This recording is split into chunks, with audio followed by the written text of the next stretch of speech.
actually pronounced Nelita, but you got the last name right, a lot of people don't. So, hello, I'm Nelita. Narky asked me a couple months ago if I wanted to do rabbit box.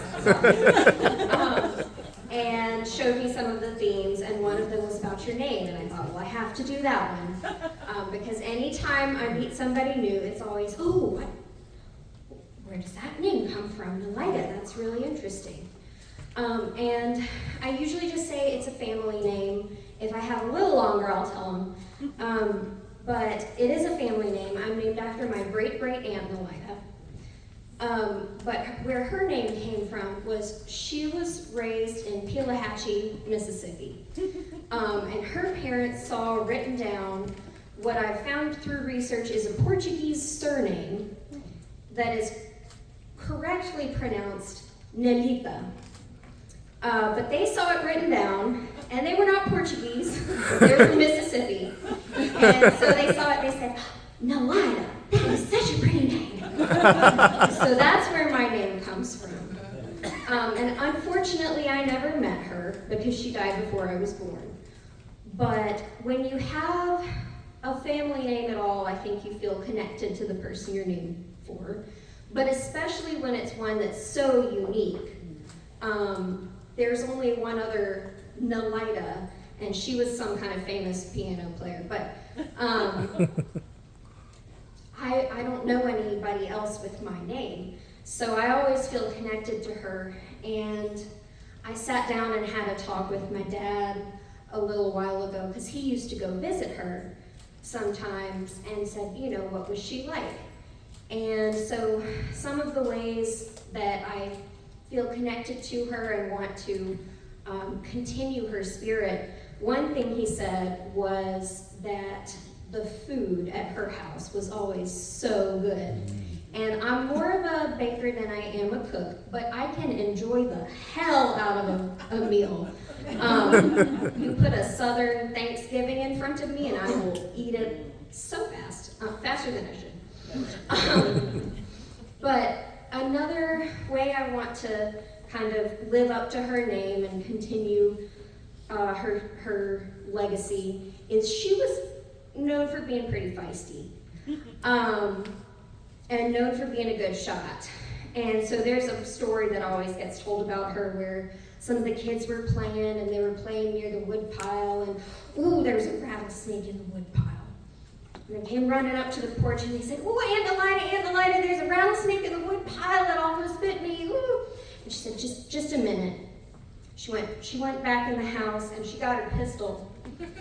And she stood on the front porch, revolver in hand, looked at the wood pile, bam, shot the head off the rattlesnake, standing on the front porch. And another story about her being pretty feisty was when she was well into her old age, like mid to late 80s. She couldn't walk anymore. She was in a wheelchair, but she loved to garden. And so she had a greenhouse on the property. And, she would go in and tend to the plants. And she started to notice that some of them were getting rooted up. She wanted to know who was in there rooting up those plants. So she investigated for a while, and eventually one day she was in there and she saw what it was. And it was a possum. Personally, I'm a fan of possums. I think they're cute, and I've heard that they do wonders for the environment. But she and I differ on that. She was not a fan, especially not one that was in there rooting up her plants in her greenhouse that she took care of. Because she had been a farmer and then couldn't, work the lands anymore. But,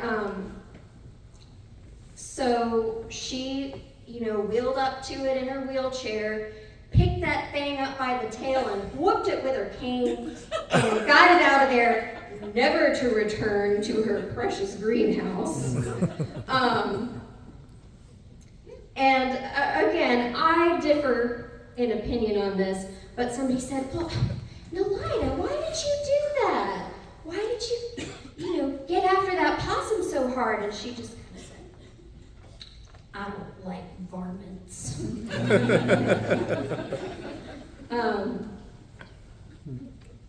But the main thing that really stuck out to me when my dad was talking to me about what she was like and what it was like to go visit in the summers and the Thanksgivings and all of that, he said that when he went there, he really felt like she cared about him a lot and really felt like she loved him and that he was very welcome in that space. And so, as much as I like to be feisty and maybe learn to be a good shot, really the thing I'd like to do to live up to her name is to be somebody that people feel like they are welcome with me, and that somebody cares about them. So that's my story.